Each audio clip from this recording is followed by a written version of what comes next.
एक बार विजयनगर में भयंकर गर्मी पड़ने के कारण सभी बाग बगीचे सूख गए।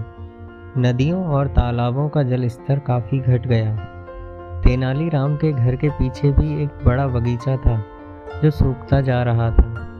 उनके बीच में एक कुआं था, लेकिन उसका पानी काफी नीचे चला गया था। तेनालीराम को बगीचे की चिंता सताने लगी। एक दिन शाम के समय तेनालीराम अपने बेटे के साथ बगीचे को देखता हुआ सोच रहा था कि सिंचाई के लिए मजदूर को लगाया जाए या नहीं। तभी उसकी नज़र 3-4 व्यक्तियों पर पड़ी जो सड़क के दूसरी तरफ एक पेड़ के नीचे खड़े उसके मकान की ओर इशारा करके कुछ बात कर रहे थे। तेनालीराम समझ गए कि ये लोग चोरी करने के इरादे से ही इसके मकान का मुआयना कर रहे हैं। तेनालीराम को एक उपाय सूझा।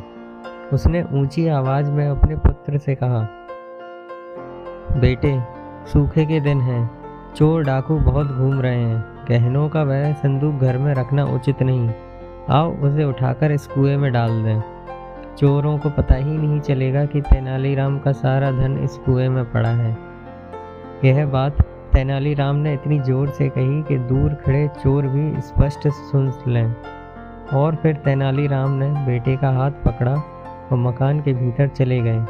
मन ही मन वे कह रहे थे, आज इन चोरों को ढंग का कुछ काम करने का मौका मिलेगा। अपने बगीचे की सिंचाई भी हो जाएगी। बाप बेटे ने मिलकर एक संदूक में कंकड़ पत्थर भरे और उसे उठाकर बाहर लाए, फिर कुएं में फेंक दिया। छपाक की तेज आवाज के साथ संदूक पानी में चला गया। तेनालीराम जोर से चिल्लाकर बोले, अब हमारा धन सुरक्षित है। उधर घर के पिछवाड़े खड़े चोर मन ही मन मुस्कुराए। लोग तो नाहक ही तेनालीराम को चतुर कहते हैं।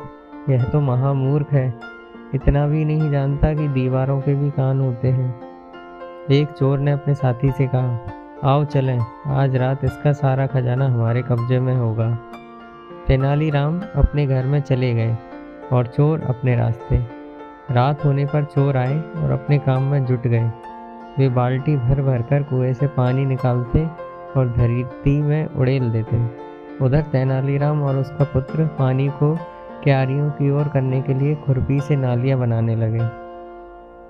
उन्हें पानी निकालते निकालते सुबह के 4 बज गए। तब जाकर संदूक का एक कोना दिखाई दिया। बस उन्होंने कांटा डालकर संदूक बाहर खींचा और जल्दी से उसे खोला तो यह देखकर हक्के बक्के रह गए कि उसमें कंकड़ पत्थर भरे थे। अब तो चोर सिर पर पैर रखकर भागे कि मूर्ख तो बनी गए हैं, अब कहीं पकड़े ना जाएं। दूसरे दिन जब तेनालीराम ने यह बात महाराज को बताई तो वे खूब हंसे और बोले, कभी कभी ऐसा भी होता है कि परिश्रम तो कोई करता है और फल कोई और ही खाता है।